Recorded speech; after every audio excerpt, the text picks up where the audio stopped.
ई पवित्र भूमि के नमन करिए। भगवान महावीर के ई ज्ञान भूमि पर अपने सबके अभिनंदन करिए। मंच पर विराजमान सभी वरिष्ठ महानुभाव और विशाल संख्या में हमें आशीर्वाद देने आए हुए मेरे प्यारे भाई और बहनों, मैं इस तरफ देख रहा हूं,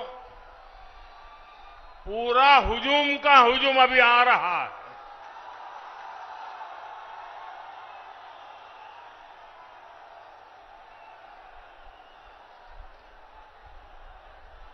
अब जरा मैं आपको सवाल पूछना चाहता हूं, ये चुनाव सभा है कि विजय सभा है?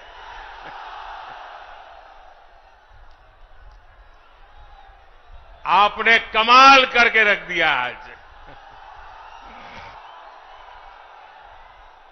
आज जमुई की इस खूबसूरत धरती पर उमड़ा ये जन सैलाब बता रहा है जनता का मूड क्या है।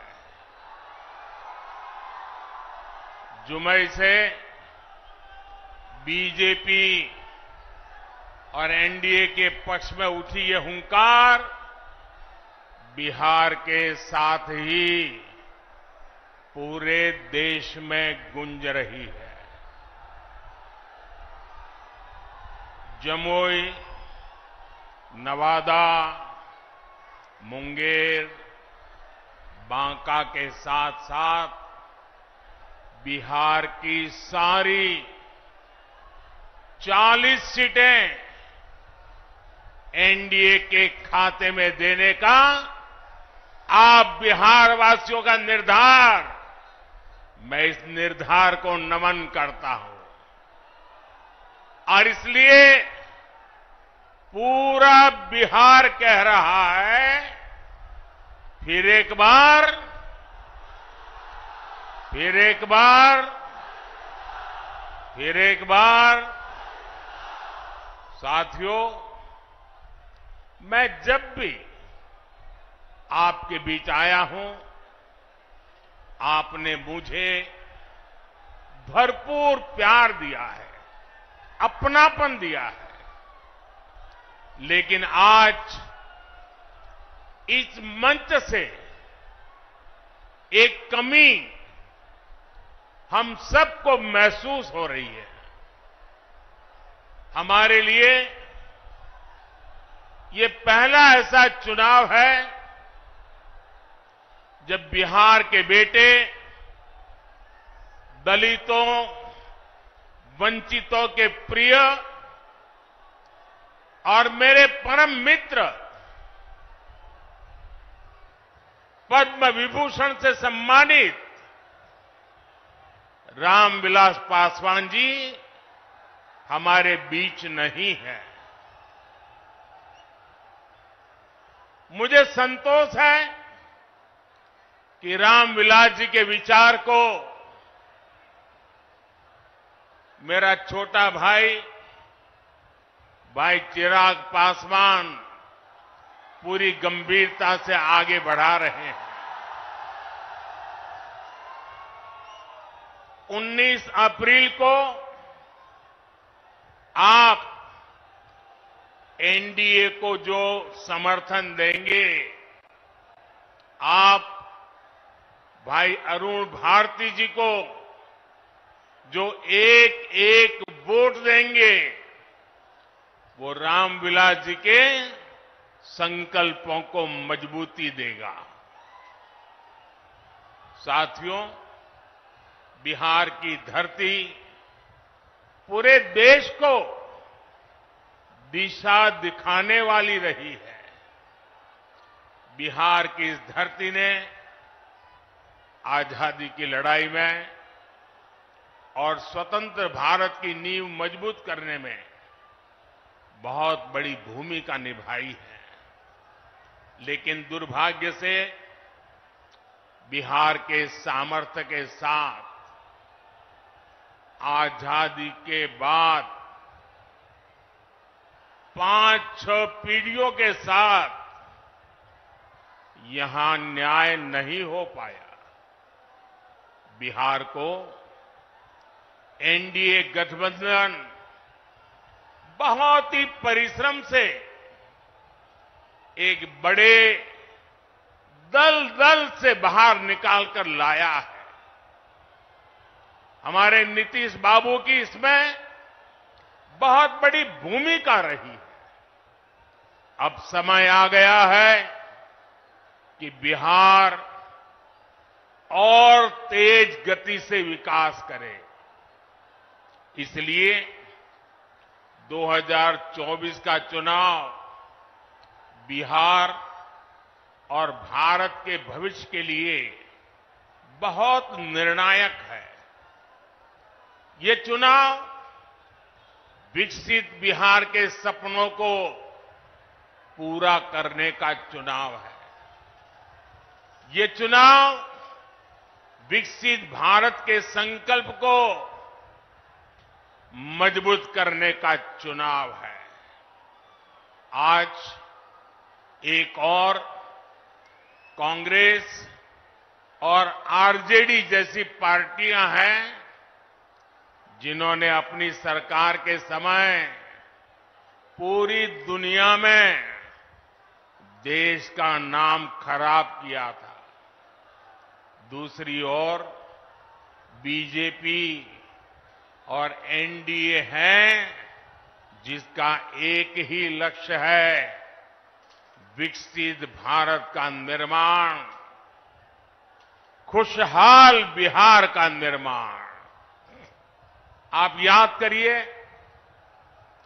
10 साल पहले दुनिया में भारत को लेकर क्या राय होती थी।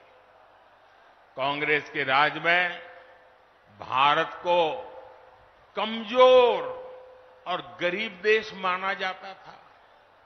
छोटे छोटे देश आज जो आटे के लिए तरस रहे हैं, उनके आतंकी हम पर हमला करके चले जाते थे। और तब की कांग्रेस दूसरे देशों के पास शिकायत लेकर जाती थी। मोदी ने कहा ऐसे नहीं चलेगा। भारत वही महान पाटलिपुत्र और मगध वाला भारत है। भारत वही चंद्रगुप्त मौर्य वाला भारत है। आज का भारत घर में घुसकर मारता है। आज का भारत दुनिया को दिशा दिखाता है। अब दुनिया देख रही है कि केवल 10 वर्षों में भारत की साख और भारत की हैसियत आज कैसे बढ़ी है। आज भारत दुनिया की 5वीं सबसे बड़ी अर्थव्यवस्था बन चुका है। चंद्रमा के जिस कोने पर कोई नहीं पहुंचा था, वहां हमारा चंद्रयान, हमारा तिरंगा पहुंचा है। भारत जब G20 की मीटिंग करता है तो उसकी चर्चा भी पूरे विश्व में होती है। ये किसने किया? ये किसने किया? ये किसने किया? जी नहीं, आपका जवाब गलत है। ये मोदी ने नहीं, ये आपने किया है, आपके एक वोट ने किया है। आपके वोट की वो ताकत थी जिसके कारण ये सब संभव हुआ है। और इसलिए इस सफलता के हकदार अगर कोई है तो आप मेरे प्यारे देशवासी हैं। साथियों, आज देश कैसे बदल रहा है, बिहार खुद इसका साक्षी है। और बिहार कैसे बदल रहा है, इसका उदाहरण जमुई में भी देख सकते हैं। आप याद करिए, हमारा ये जमुई आरजेडी और कांग्रेस के काले दौर में यहां क्या हालत होते थे। जमुई की पहचान कैसी बना दी थी इन लोगों ने। जमुई आरजेडी के जंगल राज का कितना बड़ा भुक्तभोगी होता था। जमुई की पहचान नक्सलवाद से होती थी। सरकार की योजनाएं यहां पहुंचने ही नहीं दी जाती थी। नक्सली यहां सड़कें नहीं बनने देते थे। इसका नुकसान यहां के गरीब, मजदूर और किसान को होता था। लेकिन आज वही जमुई विकास के हाईवे पर तेज रफ्तार पकड़ रहा है। नक्सलवाद दम तोड़ चुका है। जो लोग नक्सलवाद के रास्ते पर भटक गए थे, उन्हें हमारी सरकार ने मुख्य धारा से जोड़ा है। उनके परिवारों को पूरा सहयोग दिया है। अब इस इलाके से एक्सप्रेसवे निकलेगा, मेडिकल कॉलेज भी खुल गया है। अब जमुई के एक और देवघर से हवाई जहाज की सेवाएं शुरू हो गई हैं, तो दूसरी ओर गया एयरपोर्ट के विस्तार की तैयारी भी चल रही है। इस इलाके में इतनी प्राकृतिक सुंदरता है। हमारा प्रयास है कि देवघर और गया जी आने वाले लोग यहां भी आकर के जाएं। पूरे बिहार में रोड इंफ्रास्ट्रक्चर के लिए हमारी सरकार करीब 1 लाख करोड़ रुपए खर्च कर रही है। इन सारे प्रयासों से यहां रोजगार और स्वरोजगार, इसके अनेक अवसर बन रहे हैं। भाइयों और बहनों, आपको एक बात और कभी भी भूलनी नहीं है, हमेशा हमेशा याद रखनी है। याद रखिए, और कोई भी गरीब मां का बेटा इसको भूल नहीं सकता है। कोई भी किसान का बेटा भूल नहीं सकता है। कोई भी आशा अपेक्षा कर लेकर के जीने वाला नौजवान, मेहनत करके आगे आया हुआ नौजवान, उस बात को कभी भूल नहीं सकता। याद कीजिए, रेलवे में भर्ती के नाम पर जो लोग गरीब युवाओं से जमीन लिखवा लें, वो बिहार के युवाओं का कभी भला नहीं कर सकते। रेल मंत्री हमारे नीतीश बाबू भी थे। आज तक कोई शिकायत नहीं आई नीतीश बाबू के खिलाफ। और इन लोगों ने गरीबों की जमीन छीन ली। गठबंधन गठबंधन वालों के समय में केवल खस्ता हाले ट्रेनें चलती थी, लेकिन अब पूरे देश की तरह ही बिहार के लोग भी वंदे भारत ट्रेन में सफर कर रहे हैं और जल्द ही ये ट्रेनें देश के हर रूट पर दौड़ती नजर आएगी। जमुई के पुराने रेलवे स्टेशन की जो हालत है वो तो आप भली भांति जानते हैं। अब जमुई का रेलवे स्टेशन भी आधुनिक बन रहा है। कुछ महीने पहले जब नए रेलवे स्टेशन की तस्वीर दिखाई गई थी तो सब जगह उसकी चर्चा हुई थी। वो दिन दूर नहीं जब बिहार के बड़े रेलवे स्टेशन भी एयरपोर्ट्स की तरह सुविधा युक्त होंगे। साथियों, अभी नीतीश बाबू बता रहे थे कितने सारे काम हुए, भाई चिराग बता रहे थे कितने सारे काम हुए, हमारे सम्राट जी बता रहे थे कितने सारे काम हुए, और मैं भी इतने सारे काम बता सकता हूं, शायद रात भर मीटिंग चलानी पड़े, लेकिन उसके बावजूद भी भाइयों बहनों ये मोदी है। मोदी की कुछ सोच ही अलग है। ये इतने सारे कामों की सूची बताई जाती है ना, ये 10 साल में जो हुआ वो तो सिर्फ ट्रेलर है, ट्रेलर।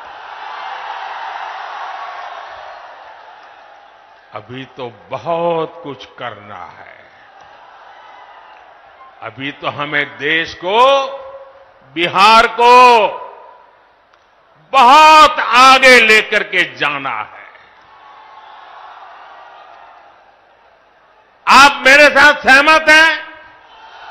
सहमत हैं? सहमत हैं? और आगे जाना है ना, बहुत आगे बढ़ना है ना, बिहार को भी बढ़ाना है ना, हिंदुस्तान को भी बढ़ाना है ना। साथियों, ये मोदी गरीबी के ताप को सहकर यहां पहुंचा है। इसलिए हर गरीब के सपने का महत्व मोदी भली भांति जानता है, उसको जीने का प्रयास करता है। और इसलिए बिहार के मेरे नौजवान, बिहार की मेरी माताएं बहनें, बिहार के हर बुजुर्ग, मेरे शब्द लिख करके रखिए, और ये मोदी की गारंटी है, आपका सपना, आपका सपना ही मेरा संकल्प है। इसलिए केंद्र सरकार ने गरीब कल्याण को सर्वोच्च प्राथमिकता दी है। केंद्र सरकार के प्रयास से यहां बिहार में गरीबों को 37 लाख पक्के घर मिले हैं।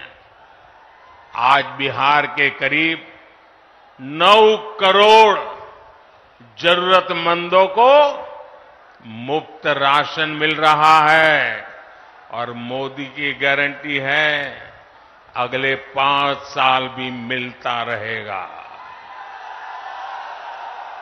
बिहार में 84 लाख से ज्यादा आयुष्मान कार्ड भी बने हैं।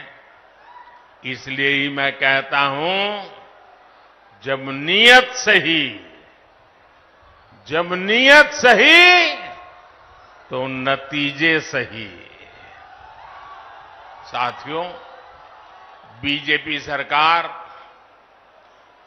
इंसानों की सेवा तो कर ही रहा है, हमने पशुधन की भी उतनी ही रक्षा करने का तय किया है। केंद्र सरकार ने बिहार के करीब 2 करोड़ पशुओं को खुरपका, मुंह पका जैसी बीमारियों से बचाने के लिए मुफ्त में टीकाकरण का अभियान चलाया है। आपको कोविड के समय मुफ्त में जो मोदी ने टीका दिया वो तो याद है। मोदी पशुओं को भी टीका मुफ्त में लगा रहा है। पहले गरीबों का जो पैसा बीच में ही लूट लिया जाता था, अब वो सीधे आपके खाते में पहुंच रहा है। आज बिहार के 85 लाख से ज्यादा किसानों को पीएम किसान सम्मान निधि का लाभ मिल रहा है। यहां जमुई में ही किसानों को इस योजना के तहत 850 करोड़ रुपए से अधिक सीधे उनके बैंक खाते में पहुंचे हैं। आप मुझे बताइए साथियों, एक गठबंधन गठबंधन वालों की सरकार होती तो आपके बैंक खाते में सीधे पैसे भेजने वाली व्यवस्था बनती क्या? हो सकता क्या? आरजेडी कांग्रेस आपके हक के सारे पैसे भी लूट लेते और आपसे साइन भी करा लेते कि हां पैसा मिल गया है। साथियों, आज देश के सारे भ्रष्टाचारी जो हमेशा एक दूसरे से लड़ते थे, एक दूसरे पर भ्रष्टाचार के आरोप लगाते थे, एक दूसरे को जेल में बंद करने की मांग कर रहे थे, अब वो सब मिलकर मोदी आया।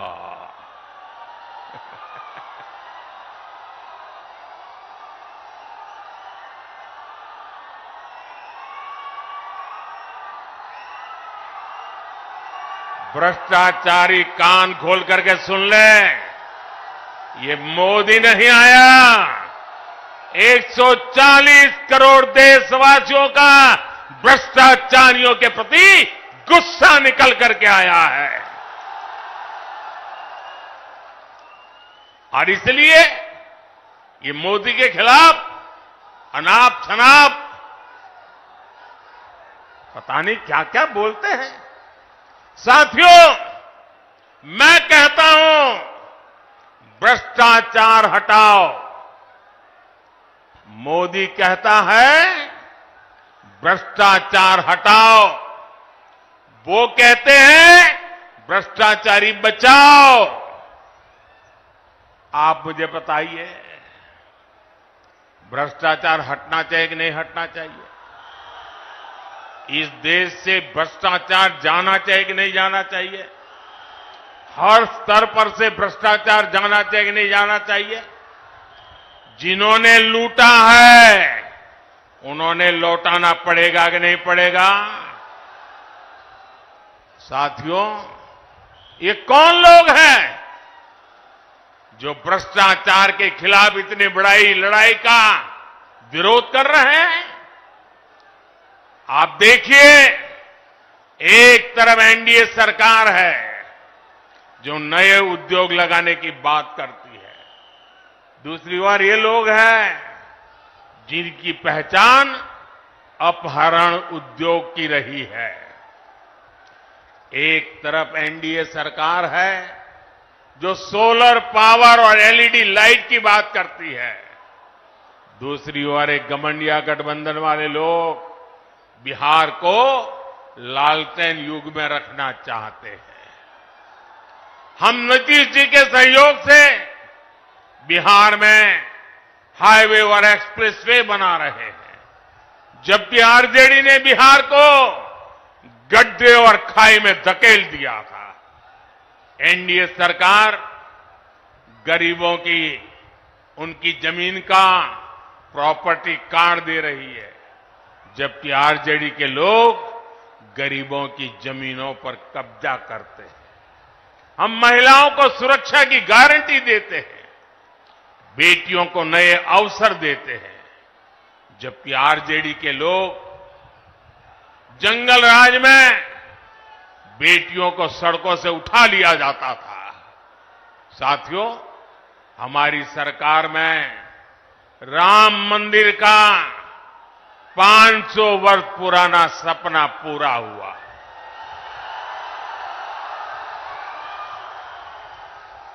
जबकि यही आरजेडी कांग्रेस ने राम मंदिर ना बने इसके लिए पूरी ताकत लगा दी थी।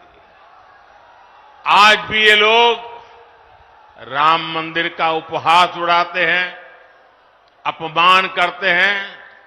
साथियों, कांग्रेस हो या आरजेडी, इन्होंने हर मौके पर बिहार और बिहारी गौरव का अपमान किया है। यही कांग्रेस और आरजेडी की जिसने कर्पूरी ठाकुर का अपमान किया था। अभी कुछ ही समय पहले हमारी सरकार ने बिहार के गौरव कर्पूरी ठाकुर को भारत रत्न दिया, तब भी इन लोगों ने उसका विरोध किया। इन्हीं लोगों ने रामनाथ कोविंद जी को राष्ट्रपति बनाने का विरोध किया। कांग्रेस और आरजेडी ने आदिवासी महिला द्रौपदी मुर्मू जी को राष्ट्रपति का चुनाव हराने के लिए पूरी ताकत लगा दी थी। 19 अप्रैल को आपको इन गरीब विरोधी लोगों को अपने वोट से हराना है। चुन चुन करके इनको साफ करना है। करेंगे? घर घर जाएंगे, लोगों को समझाएंगे। आपको मेरा एक और काम करना है। घर घर जाकर लोगों को बताएं, मोदी जी आए थे, मोदी जी ने अपना प्रणाम भेजा है। मेरा प्रणाम पहुंचा देंगे। हर परिवार में मेरा प्रणाम पहुंचेगा। ये आपकी गारंटी? तो मेरी गारंटी है विकास की। मेरे साथ बोलिए, भारत माता की, भारत माता की। बहुत बहुत धन्यवाद।